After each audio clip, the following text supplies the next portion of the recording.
Gold and Alchemy, How Gold Shifted from Trade to Spiritual Transformation. Welcome back.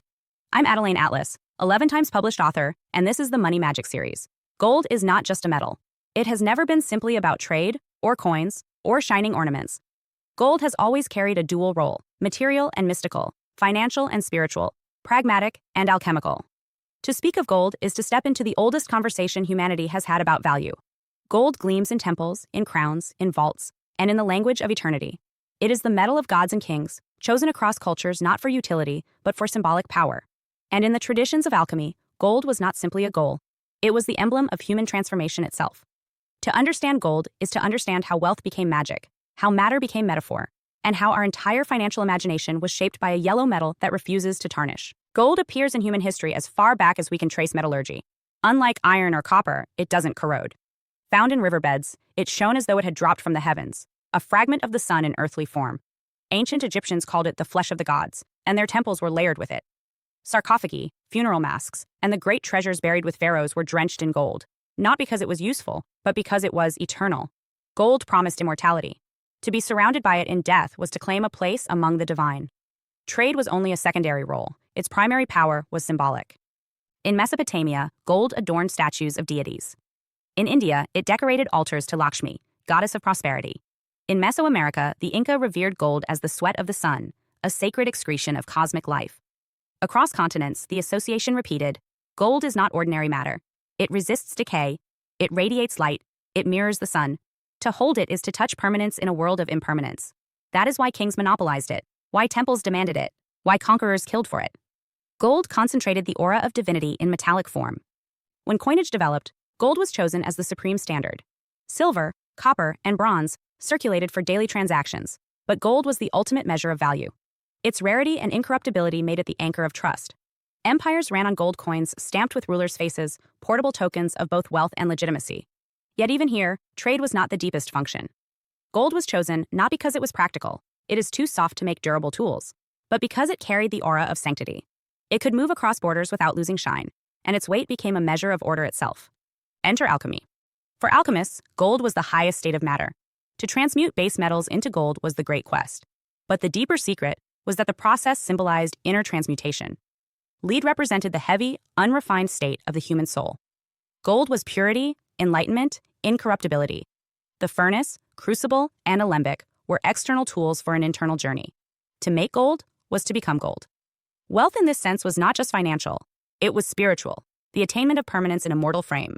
The obsession with gold drove exploration and conquest.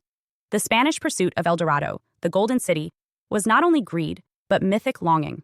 To find infinite gold was to find the fountain of eternal power.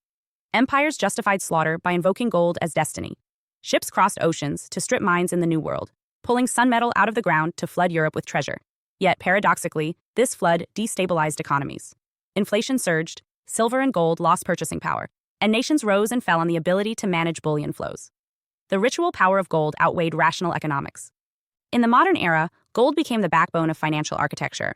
The gold standard linked paper money to reserves of metal. A note promised redemption in gold on demand, making every banknote a proxy for sun metal stored in vaults. This system gave people confidence that money was real, because gold was real. Gold was the guarantor, the anchor, the cosmic collateral. When nations abandoned the gold standard, they did not merely change policy, they broke a spiritual covenant. They untethered money from the eternal and tied it to faith in governments alone. That rupture in 1971 under Nixon was one of the most profound occult wealth transfers of modern times. The removal of gold's divine aura from money replaced by the belief in fiat decrees. Yet even stripped from currency, gold has never lost its pull. Central banks still hoard it, not for practical use but for symbolic reassurance. In crises, investors rush back to gold as a safe haven. Its price soars when fear spreads, as though collective psychology instinctively seeks permanence in a metal older than empires. Gold functions as a barometer of anxiety and a talisman of stability. When paper systems falter, humanity returns to the glow of the sun. Alchemy remains embedded in this logic.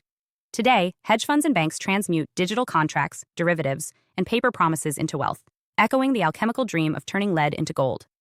The process is abstract, but the metaphor is unchanged. Manipulate the hidden forces of matter, or markets, and create gold out of nothing. Modern finance is alchemy scaled into code, but gold remains the symbolic measure of the success of the transformation. The color of gold saturates our imagination. Gold medals, golden tickets, golden ages. Wealth is described in golden terms because gold still defines the highest state of attainment. Religions describe heavenly streets as paved with gold. Poets use it as metaphor for perfection. Advertisers paint products with golden sheen to imply superiority. No other metal has this power. Silver suggests elegance, bronze durability, iron strength, but gold alone signals transcendence. What makes this a cult is not simply reverence, but ritual use. Temples gilded idols not for decoration but to radiate divine energy. Kings wore gold crowns to channel solar power. Alchemists meditated on golden mandalas, seeing in the metal the pattern of enlightenment. Modern vaults are temples in their own right, guarded, sanctified, and revered. To stand before Fort Knox is to stand before a shrine. Though the public may never touch the bullion, the belief that it sits there anchors national faith. So when we speak of gold and alchemy, we are speaking about more than currency. We are speaking about the bridge between matter and spirit, between metal and meaning. Gold was never chosen because it was useful. It was chosen because it was magical, incorruptible, radiant, eternal. It became money because it was already ritual, already divine, already symbolic of the highest state. Alchemy only made explicit what cultures already believed. To seek gold is to seek transformation, to turn the base into the pure, the mortal into the eternal. That is why gold continues to haunt our systems.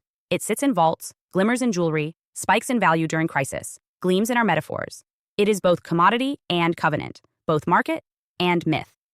Gold is money, but it is also spell, symbol, and sacrament, and every transaction with it, whether a coin passed hand to hand in an ancient market or a bar locked in a central bank vault, is a ritual act in the oldest magic humanity has ever known. Welcome back.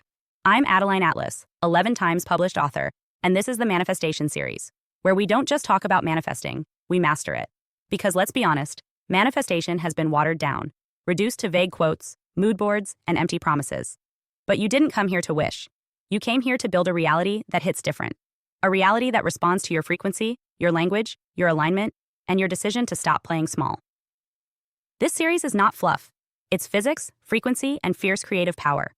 Inside the Manifestation series, you're going to learn how to collapse timelines, shift identities, and speak worlds into existence, just like the greatest minds in history. This isn't just about being positive. This is about being powerful. Here's what you unlock inside. Vision to Reality, the Vision Board course. You've heard about vision boards, but you've never done them like this. This is a full energetic ritual, a precision-coded map for your subconscious, designed to bridge image, frequency, and strategy. It's not arts and crafts. It's blueprinting your future in visual form and turning it into matter. Time, quantum timelines, and why time isn't real. Manifestation doesn't take time. It takes alignment. In this module, I'll show you how time is just a mirror of energy and how to collapse timelines using choice, clarity, and vibration. Past, present, future, they're happening now. And when you know how to navigate time quantum style, you stop waiting and start receiving.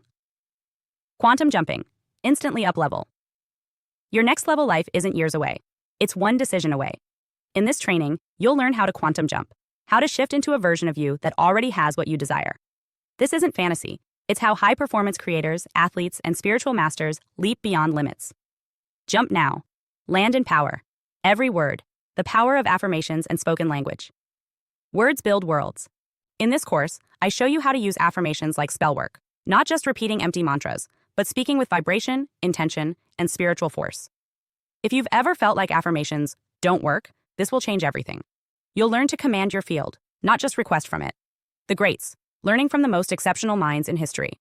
We're not the first to master this.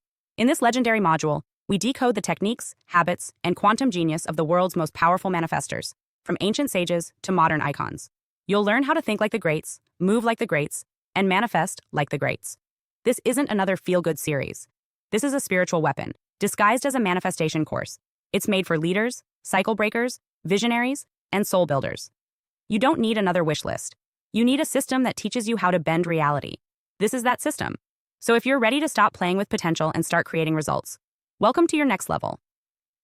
The Manifestation series is open now. You know what to do. Let's build what they said was impossible and make it inevitable.